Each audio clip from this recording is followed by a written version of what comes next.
central paid me. Didn't get me this far, so I eventually needed to find a job. And there's always some degree of acting when you're going to a job interview, but when you're an atheist interviewing for a Catholic school, it takes a new level of skill. After visiting grad here in Chicago, I had recently gotten my work permit, so I started updating my resume and applying for jobs. My experience in Argentina included working for study abroad programs, so I felt that education would be a good place to start. So I sent out a few applications, and I get an email asking me to come interview for a position for the Department of Chemistry at a university. I was excited, but I was also nervous because I don't think I can name 10 elements of the periodic table in Spanish, let alone in English. I was also a little bit nervous that my experience abroad could even be appealing to US recruiters.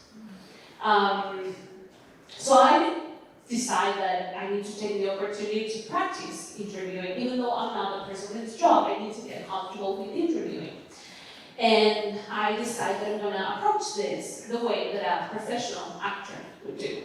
Like, I'm going to research the role and I'm going to commit to it. 3 clicks later, I'm staring in awe at the website of a Catholic school. And I realized that this is going to be a little bit harder.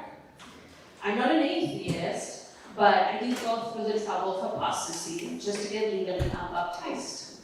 I'm not an atheist, but when someone invites me to a baptism, I ask if the child came to this very personal decision before or after they shot themselves. I'm not an atheist, but my favorite country in the world is Uruguay, because they have had a secular constitution from the very beginning, unlike Argentina, where the Catholic Church can block or pass legislation on the ground that Argentinians are technically 80% Catholic. I say technically because that's just the percentage of underage children being baptized, completely unaware of the consequences it will have on their civil rights. So I guess you can say that I'm an atheist. But also, on this same website, I read about healthcare, retirement plans, paid time off, and now I believe in Lord and Savior. And I hope that I will nail this character that could be more opposite to me in a language that I don't master, just like Javier Bardem did in No Country for Old Men. I don't know if everyone's familiar, but he didn't speak any English at the time. He just learned the words. So I show up to this interview, and to my surprise, it's not only the office manager who is interviewing, it's also the chair of the department and the assistant chair of the department.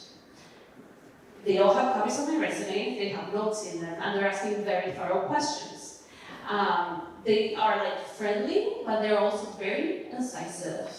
And I'm keeping up, but like 90 minutes into the interview, I am afraid that I have died, I've gone to hell. And hell is a place where I interview for an office position at a Catholic school for the rest of eternity.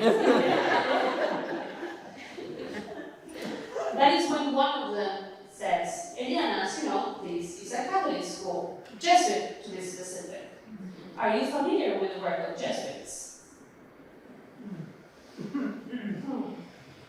I do my best to suppress my Satanist urges. And I answer, oh, yes, I am familiar. The current Pope is a Jesuit. He's also Argentinian. One of our 2 main exports, soccer players and popes. They laugh, I laugh. We move on, I'm relieved.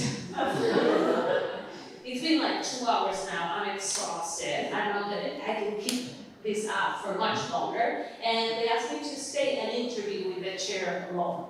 So they leave, I stay with the chair, and the chair says, Eliana, I'm going to keep this interview going in English to be fair to the other candidates. But I would like you to know that I'm also Argentinian. So, God exists, he's Argentinian, as we suspected. But also, of course, like how else would I have gotten an interview when I sent out a resume 95% in Spanish?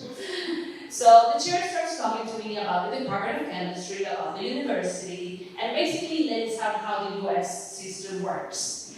I'm starting to feel relaxed. He starts showing me around campus, and we start talking about the very delicate political situation that's going on in Argentina, and we share concerns that this very far-right candidate is going to win the presidential race. Spoiler, he did. We kind of end our talk quoting jokes from George Carlin. And I go home thinking that now I really want this job. And I'm really hoping that they're gonna give this godless girl a chance. So I take time for what they say is going to be about a week before I hear back from them, and 48 hours later, I get an email saying, welcome to the Department of Chemistry. I am in such disbelief that I don't tell anyone until my first paycheck. I still very much reject the belief in any deities, but in hindsight, I feel like I should tone down the overall skepticism. And I was very wrong in prejudging these people, and most importantly, I should have had a little more faith in myself. And I've been working there for about a year now, and it feels like a huge weight has been lifted off my shoulders. Like, from working as a gardener, a cleaner, a housekeeper, and all kinds of intense labor, I finally get to sit in a chair with air conditioner and get paid at the same time. It's glorious. But at the same time, I do have to be very critical of the fact that this is a privilege that most immigrants won't ever get. And the irony is that these things that in this country are called benefits, in most countries are called labor laws. Thank you very much.